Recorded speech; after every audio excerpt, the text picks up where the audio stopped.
오늘 말씀은 잠언 13장 7절로부터 14절입니다. 잠언 13장 7절로부터 13절입니다. 잠언 13장 7절로부터 13절 우리 함께 보도록 하겠습니다. 시작. 스스로 부한 채하여도 아무것도 없는 자가 있고 스스로 가난한 채하여도 재물이 많은 자가 있느니라. 사람의 재물이 자기 생명의 속전일 수 있으나 가난한 자는 협박을 받을 일이 없느니라. 의인의 빛은 환하게 빛나고 악인의 등불은 꺼지느니라. 교만에서는 다툼만 일어날 뿐이라 권면을 듣는 자는 지혜가 있느니라. 망령되이 얻은 재물은 줄어가고 손으로 모은 것은 늘어가느니라. 소망이 더디 이루어지면 그것이 마음을 상하게 하거니와 소원이 이루어지는 것은 곧 생명나무니라. 말씀을 멸시하는 자는 자기에게 패망을 이루고 계명을 두려워하는 자는 상을 받느니라. 아멘. 오늘 마지막 때의 재물관이라는 제목으로 13장 7절로부터 13절 말씀 우리가 받을 때 정말 이 마지막 때 우리의 재물에 관한 생각, 우리의 재물을 얻는 그 모든 경제 활동, 그 모든 것들이 주님의 마음에 합한 마음, 주님의 능력을 입어 주님의 마음에 합한 그 경제 활동이 되기를 주님의 이름으로 축원합니다. 자, 제목에서 보는 것처럼 오늘 잠언에서는 또다시 재물에 관한 말씀을 우리에게 주고 있습니다. 그 어제 본 그 입술에 담기는 말, 그리고 오늘 보는 이 재물, 이에 관해서는 잠언에서 참으로 여러 번 반복하고 있어요. 그만큼 중요하고, 근데 중요하지만 또 실천하기가 어려워서 더욱 반복하여 강조하는 것이라고 이전에 말씀드린 적이 있습니다. 오늘 말씀 잠언 13장 말씀을 본격적으로 보기 전에 우리 요한계시록 말씀을 좀 보았으면 좋겠어요. 요한계시록 18장입니다. 이렇게 딱 펼쳐놓으시고 요한계시록 18장 신약 417면을 딱 펼쳐놓으시고 요한계시록 18장에서 19장으로 넘어가는 그 부위입니다. 417면 417편을 딱 펼쳐놓으시고 자 보시면 이 19장을 이렇게 보시면 19장의 그 성경 위에 그 표제 후일에 붙여놓은 그 표제의 제목이 19장은 어린 양의 혼인잔치입니다. 자, 이 19장의 어린 양의 혼인잔치의 노래가 울려 퍼지기 직전에 이제 요한계시록에는 하나님의 그 재앙이 마지막 때의 그 재앙이 쭉 있죠. 그 두루마리 재앙부터 시작해서 인일 때는 그 인재앙부터 시작해서 그 다음에 나팔 재앙, 대접 재앙이 있습니다. 그 대접을 쏟는 재앙이 그 마지막 재앙이고 그 마지막 재앙으로서 이 19장 직전에 이제 바벨론이 멸망하는 장면이 등장합니다. 이 19장 직전 18장이 그 마지막 때 중에 마지막의 재앙에 대한 이야기들이거든요. 근데 그 장면 18장의 그 바벨론이 멸망하는 장면에서 특히 상인들에 대한 이야기가 반복돼요. 한번 계시록 18장 지금 펼치셨으니까 11절 한번 보세요. 11절 보시면 우리 함께 읽어볼까요? 시작.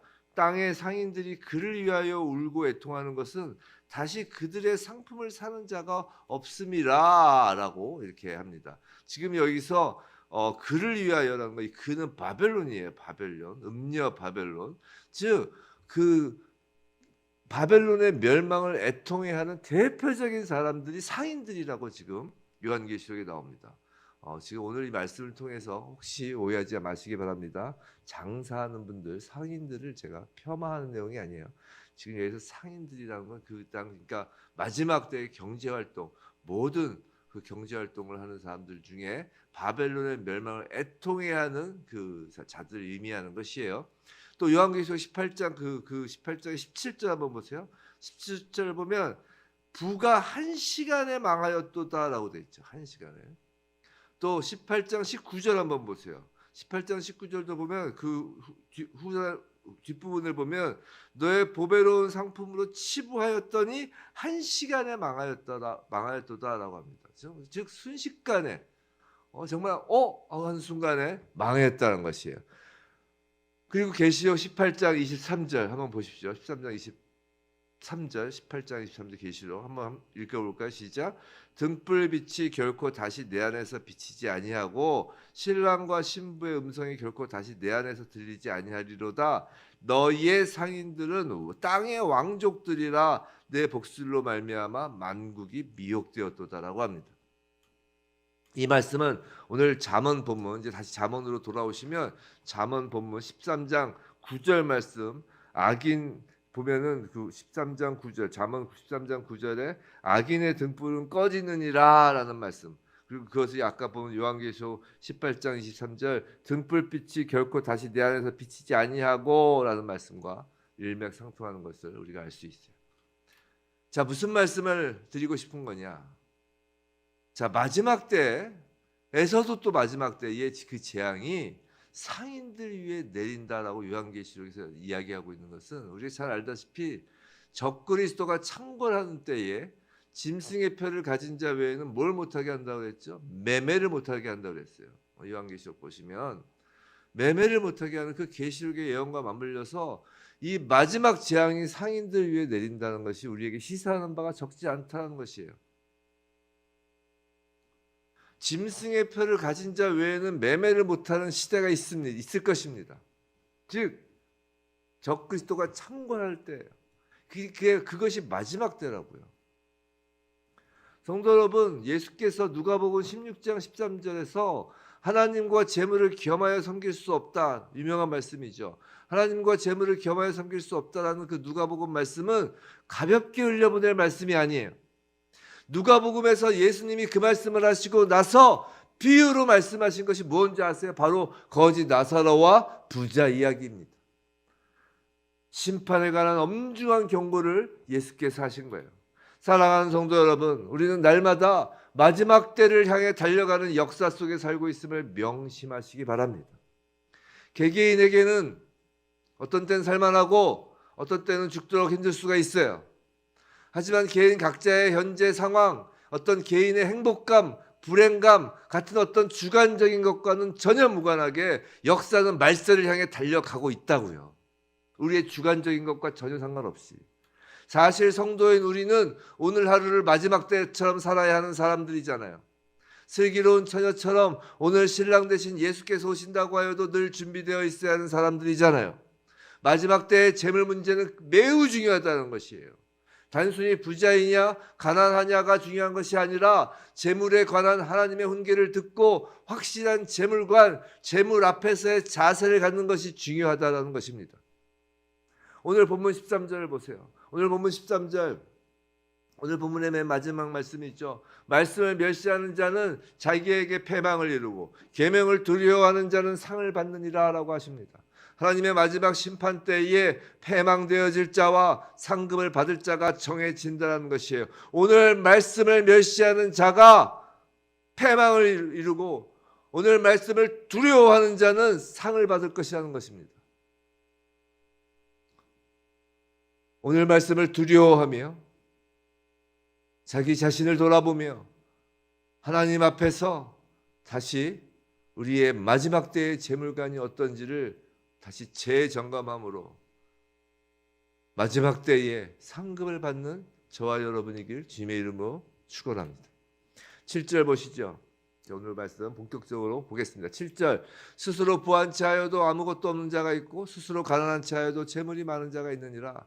자, 이 말씀은 사람을 평가할 때 겉으로만 드러난 것만 가지고 섣부르게 평가해서는 안 된다는 의미예요. 특히 드러난 재물의 많고 적음으로 사람을 판단해서는 안 된다는 것입니다. 성도 여러분, 지금은 마지막 때예요. 만일 재물이 많다는 이유만으로 어떤 사람을 존경하고 그 사람을 추앙하고 그 사람을 왕처럼 여기거나 혹은 스스로 재물이 많다고 자기 자신을 대단한 사람이라고 뻐기는 마음이 만일 있다면 회개하여야 합니다. 아까 본 계시록에서 너희의 상인들은 땅의 왕족들이라고 하였잖아요. 가만히 보세요. 시대가 가면 갈수록 지금 돈이 많으면 많을수록 더 높은 왕좌를 차지하는 세상이 되어가고 있어요. 대통령의 임기는 5년밖에 안 돼요, 우리나라. 뭐 외국도 임기가 있죠. 아무리 독재자라고 해도 그 끝이 있습니다. 그런데 재벌들은, 부자들은 2세, 3세들에게 그 부가 넘어가며 그들의 왕국들을 건설하고 있는 것이에요. 사실은 그들이 왕족이 되고 있는 것입니다. 돈이 권력인 것이에요. 하지만 성도 여러분, 적어도 성도라면 돈으로 사람을 평가하거나 돈으로 자기 자신의 점수를 매기지 말며 돈을 왕으로 여기지 말아야 한다는 것이에요. 마지막 때입니다. 회개하여야 합니다. 8절, 사람의 재물이 자기 생명에 속죄할 수 있으나 가난한 자는 협박을 받을 일이 없느니라. 자, 이 말씀을 보시면 이 말씀의 앞부분은 재물의 어떤 유용함을 말하고 있는 듯하죠. 하지만 그런 말씀이 아니에요. 이 말씀의 이면에는 이런 의미가 있어요. 부자들은 재물로 인해 위협을 당하고 협박을 받는 그 곤란이 있지만 도리어 가난한 자는 빼앗길 것이 없기에 위협을 당하는 일도 없음을 지금 나타내는 것이라고요. 더 깊이 들어가면 이런 것이에요. 재물이 우리의 주인이 된 자들은 재물로 인하여 전전긍긍할 수밖에 없게 된다는 것이에요. 재물이 많고 적음의 문제가 아니에요. 재물이 주인이 된 자예요. 재물의 상실이 자신을 협박할 정도로 우선순위에 놓여 있는 것이 문제인 것이에요. 마지막 때에 짐승의 표를 받지 않으면 매매를 못한다고 아까 말씀을 드렸죠. 성도 여러분, 매매를 못한다는 것은 모든 경제활동이 정지된다는 것이에요. 한번 상상해 보세요. 지금 우리가 지금 살아가면서 하는 모든 경제활동이 정지된다고 생각해 보세요. 짐승의 표를 받지 않으면. 그래도 배도하지 않을 자신이 있으신가요? 정말 있으신가요? 너무 자신하지 마시기 바랍니다. 자신하던 베드로가 3번 예수를 배신했어요. 마귀는 마지막 때가 가까이 올수록 우리 눈앞에 화염과 유황을 던지는 것이 아니라 우리 눈앞에 돈을 휘두를 것입니다. 오히려 화염과 유황을 떨어뜨리는 것은 하나님이 돌아오라는, 회개하라는 그 음성인 것이에요. 마귀 사탄은 오히려 우리 눈앞에 돈을 휘두른다고요. 돈으로 사람을 마음대로 하려고 할 것입니다. 돈으로 협박하고 위협할 것입니다. 돈으로 유혹할 것입니다. 거기에 넘어가지 않기 위해서는, 그 마귀의 그 시험에 넘어가지 않기 위해서는 정말 하나님의 은혜가 절실할 뿐이에요. 재정에 있어서, 마지막 때의 재정에 있어서 정말 중요한 것은 회개와 하나님의 은혜입니다. 그 무엇보다 은혜예요. 9절, 의인의 빛은 환하게 빛나고 악인의 등불은 꺼지느니라.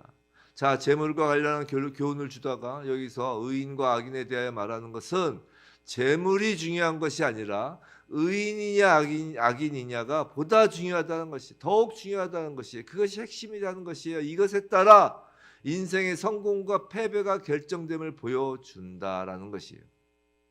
돈의 많고 적음이 인생의 성공과 패배가 아니라 의인이냐 아니냐가 인생의 성공과 패배의 결정적인 기준이라는 것입니다. 상반절에 의인의 빛에 해당하는, 그 빛에 해당하는 히브리어는 오르라는 단어인데 태양, 발광체, 생명의 빛 등과 같은 의미로 쓰입니다. 반면 하반절에 그 악인의 등불로 번역된 그 등불이라는 단어는 인위적으로 켜는 어떤 약한 빛을 의미해요. 우리가 아무리 전등이 강해 보이고 우리가 아무리 사람이 만들어낸 그 빛이 밝고 강해 보여도 태양빛에 비하면 정말 아무것도 아닌 반딧불과 같은 약한 빛이죠. 고대 이스라엘에서는 이 등불이 꺼진다라는 말은 재앙이나 파멸의 징조로 여겼기 때문에 오늘 본절에서 악인의 파멸, 악인의 소멸을 뜻하는 거죠. 아까 요한계시록에서 이 구절과 맞닿아 있는 구절이 있다고 했죠. 등불 빛이 결코 다시 내 안에 비치지 아니하고 라고 묘사했던 것을 아까 본 적이 있습니다. 사랑하는 성도 여러분, 사람들이 만든 빛은 마지막 때에 모두 소멸합니다. 오직 예수 그리스도만이 참 빛이시며 영원한 빛이신 거예요.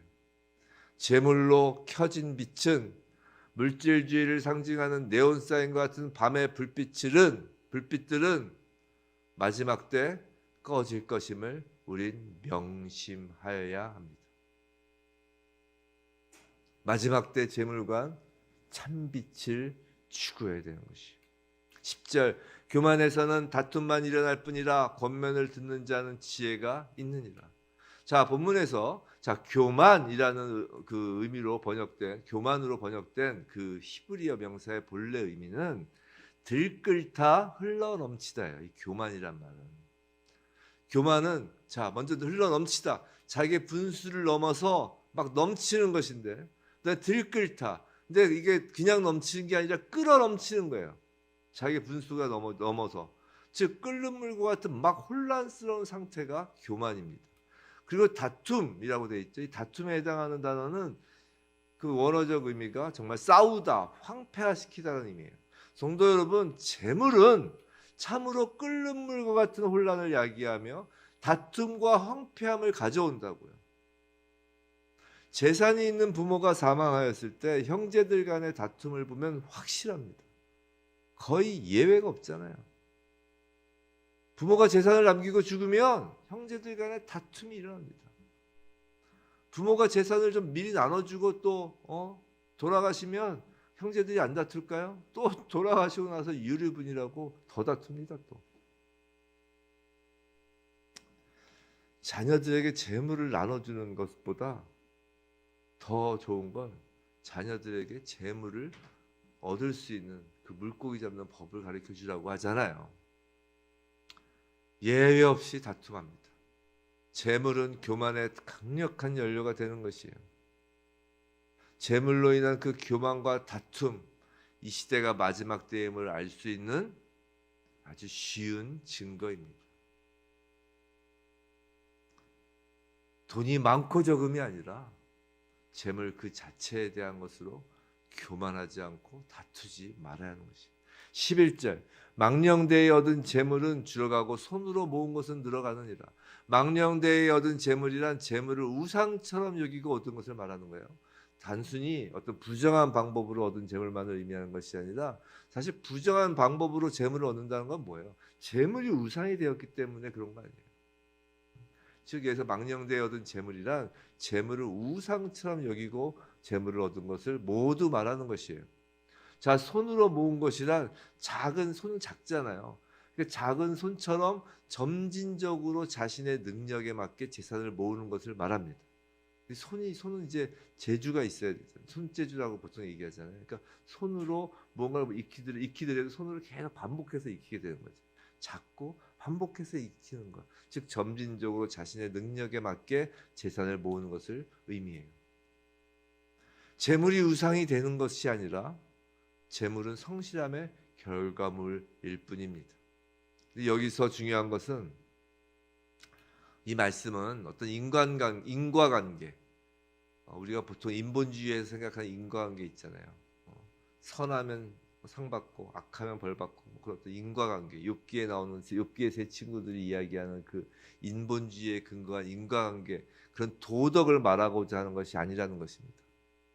잠언에서 말하고자 하는 오늘 11절 말씀의 의미는 이 삶의 모든 것을 망령되이 얻은 재물인지 손으로 모은 것인지 우리의 경제활동 모든 것을, 삶의 모든 것을 하나님이 감찰하시고 또 주관하시며 그 공의로우신 역사의 주관자인 하나님께서 재물의 그 결과까지도 결국 통치하신다는 거예요. 즉 재물이 줄어드는 것을 보거나 늘어나는 것을 보고 그 사람의 재물관에 대하여 정죄하면 안 된다는 것입니다. 또 잠언에 보면 악인의 형통함이 또 나와요. 나중에 잘 먹고 오래 살고 그런 이 땅에서의 어떤 그런 재물에 늘어나고 줄어나는 것으로 누군가를 판단하고 평가하면 안 된다는 것이죠. 아까 첫 번째 7절에서도 그런 얘기 있죠. 자, 12절 소망이 더디 이루어지면 그것이 마음을 상하게 하거니와 소원이 이루어지는 것은 곧 생명나무니라. 이 말씀은 이런 거예요. 소망이 더디 이루어져 마음이 상하더라도 소원이 이루어지게 되면 활력을 찾게 될 것이다. 그러니 소망이 이루어지지 않은 상태에서도 마음을 상하게 하지 말고 인내하여야 한다라는 의미입니다. 사랑하는 성도 여러분, 혹시 이 말씀을 듣고 계신 분 중에 경제적인 어려움으로 고통을 겪고 계신 분 계신가요? 솔직히 가난은 참으로 고통스러운 일입니다. 솔직히 짙은 가난을 경험하지 않고는 가난한 사람의 마음을 절대 이해할 수 없어요. 그 정도로 고통은 가난의 고통은 극심한 것입니다. 그 가난의 고통이라는 것은 생을 포기할 정도로 강하다니까요.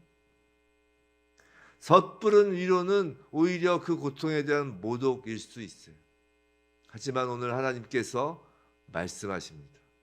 그 고통 가운데 생명나무가 서 있다고 말이죠. 재물의 가난함이 마음의 가난함으로 이어져 천국은 여러분의 것이 되는 것이. 사랑하는 성도 여러분, 마지막 때입니다. 우리는 어떤 재물관을 가지고 살고 있나요? 회개해야 합니다. 재물과 관련해서 회개하지 않아도 될 사람은 없습니다. 저도 마찬가지입니다. 재물과 관련해서 누구를 정죄할 수 있는 자격이 있는 자는 아무도 없습니다. 누구는 뭐 돈 욕심이 저렇게 많냐? 누구는 저렇게 돈에 대해서 그 속다르고 겉다르냐? 청빈한 척하지만 뭐 다 까보니까 다 냄새 나더라. 뭐 어떤 교회가 뭐 돈적으로, 어떤 목사가 뭐 돈적으로. 정죄할 필요도 없습니다. 정죄할 수도 없습니다. 예수께서 그러잖아요. 가늠한 여인에게 돌을 던지려는 자들에게 너희가 죄 없는 자가 저 여인에게 돌을 치라고, 돌을 던지라고요. 정죄할 자격, 특히 재물과 관련되어 누구를 정죄할 자격이 있는 자는 아무도 없어요. 회개할 뿐입니다. 회개할 뿐이에요. 마지막 때 특별히 회개해야 합니다. 부유한 자나 가난한 자나 우린 모두 재물을 두고 교만하였음을 회개하여야 합니다. 부자는 부자의 모습으로 교만하였고 가난한 자는 빈자의 모습으로 교만하였습니다. 예외 없이 말이죠.